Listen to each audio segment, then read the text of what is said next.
प्राचीन हिंदू महाकाव्य रामायण में राजा दशरथ द्वारा शासित अयोध्या नामक एक राज्य था। उनकी 3 पत्नियां थीं, कौशल्या, कैकेयी और सुमित्रा, लेकिन उनकी कोई संतान नहीं थी। राजा चिंतित था क्योंकि उसके सिंहासन का कोई उत्तराधिकारी नहीं था। मेरे सिंहासन का कोई उत्तराधिकारी नहीं है। मुझे इस समस्या को हल करने का एक तरीका खोजना होगा। इस समस्या के समाधान के लिए राजा दशरथ ने देवताओं को प्रसन्न करने के लिए यज्ञ करने का निर्णय लिया।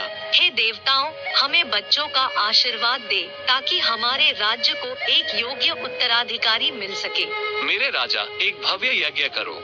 देवता निश्चित रूप से प्रसन्न होंगे और तुम्हें संतान का वरदान देंगे। यज्ञ के दौरान देवता उनके सामने प्रकट हुए और उन्हें 4 पुत्रों का आशीर्वाद दिया जो उनके उत्तराधिकारी बनेंगे। हम आपकी भक्ति से प्रसन्न हैं, राजा दशरथ। आपको 4 पुत्रों की कृपा होगी जो आपके वंश का गौरव बढ़ाएंगे। मैं धन्य हूँ। हमारे राज्य में 4 महान राजकुमार होंगे। रानी कौशल्या ने ज्येष्ठ पुत्र राम को जन्म दिया। उन्हें सभी भाइयों में सबसे गुणी और बुद्धिमान माना जाता था।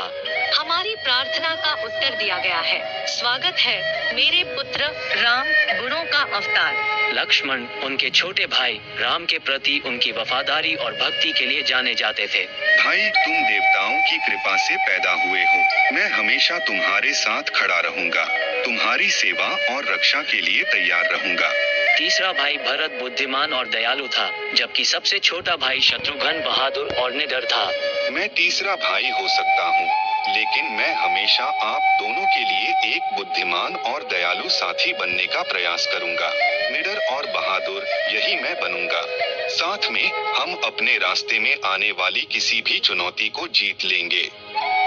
जैसे जैसे लड़के बड़े हुए, उन्हें एक राज्य पर शासन करने के लिए सभी आवश्यक कौशलों का प्रशिक्षण प्राप्त हुआ। उन्होंने ऋषि मुनियों के साथ भी काफी समय बिताया और शास्त्रों और दुनिया के तौर तरीकों को सीखा।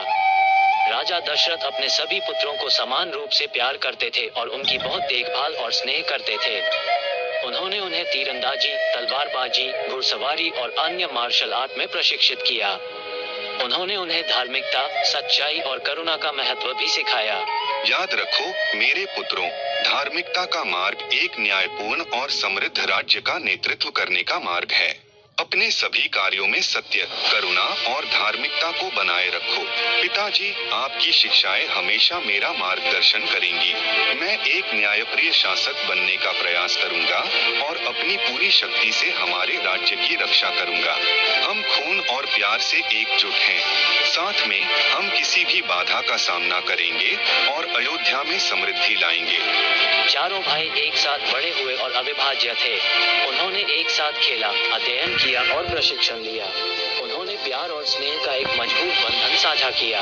अयोध्या के लोग भी उन्हें बहुत प्यार करते थे और उन्हें अपने भावी शासकों के रूप में देखते थे। और वह राम, लक्ष्मण, भरत और शत्रुघ्न के जन्म की कहानी है।